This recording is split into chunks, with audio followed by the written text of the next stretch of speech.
మరి పిచ్చోడ్లాగా చేసిండే ఈ కన్స్ట్రక్షన్. అసలు ఇంట్లో ఎంట్రెన్స్లో ఇంత మంచి ఇల్లుకు దోషాలు ఉంటాయని అనుకోలే, ఊహించలే. ఇల్లుకు నైరుతి డౌన్ అవ్వద్దు, ప్లస్ ఇటు పెంచేసిండు. అది ఎంత సార్, అది దాదాపు 2 ఫీట్లు పెంచిండు. కలర్ వేయాలి మనకు బ్యాలెన్స్ అయిపోతుంది. ఇప్పుడు అది కట్టడము అవన్నీ అవన్నీ కథలొద్దు. ఈ శనం చూసిండు ఆ మూల నుంచి ఈ మూల వరకు. కానీ అట్లా ఉండదు, ఇండివిజువల్ దేని దానికి ఉంటుంది. ఇప్పుడు దీనికి ఇండివిజువల్ ఇది ఆజ్ఞంలో వస్తుంది, ఉండడానికి ఛాన్సే లేదు. లేడీస్కి చాలా డిస్టర్బెన్స్. అదే ఉంటుంది సార్. ఎవరి పేర్లు అయితే 9 నెంబర్ 4 నెంబర్ ఉంటుందో వాళ్ళకి ఇలాంటి దోషాలే కనెక్ట్ అవుతాయి. పేరు చూడగానే మాకు దాదాపు 80% వాస్తు అర్థమైపోతుంది. ఇవి 2 రెగ్యులర్ ఓపెన్ ఉంచండి, కట్న చెయ్యనే వేయకండి, ఓపెన్ ఉంచండి. ఆగ్నేయం పెరిగింది చూసిరా, కింద ఆగ్నేయమే పెరిగింది, అక్కడ డోర్ ఆగ్నేయంలో వచ్చింది, ఇది ఆగ్నేయమే, ఇది కూడా ఆగ్నేయంలో వస్తుంది. సింపుల్ రెమెడీ చేద్దాం.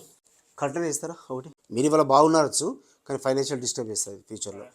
అంటే మగవాళ్ళకి ఏంటంటే ఆర్థికంగా కొడుతుంది, ఆడవాళ్ళకి హెల్త్ పరంగా కొడుతుంది. నైరుతి మగవాళ్ళకి కొడుతుంది, ఆడవాళ్ళకి కొడుతుంది. మనకు చెస్ట్ కిందికి ఎప్పుడైనా హెల్త్ ఇష్యూస్ వస్తున్నాయంటే అది నెగిటివ్ మనకు కొడుతుందని అర్థం. ఇవి మనకు ఇండికేట్ చేస్తూ ఉంటాయి. సో మనం ఫాలో కావాలి. మేము ఎన్నెన్న హాస్పిటల్లో తిరుగు, నీ రోగం తగ్గుతుందేమో, బట్ ఆ రోగం తగ్గదు. దాని పరిష్కారం దానికి చేయాల్సిందే. సో ఇది మీరు చేసేస్తే ప్రాబ్లమ్ సాల్వ్. ఇది గ్రీన్ కర్టన్ వేసేసి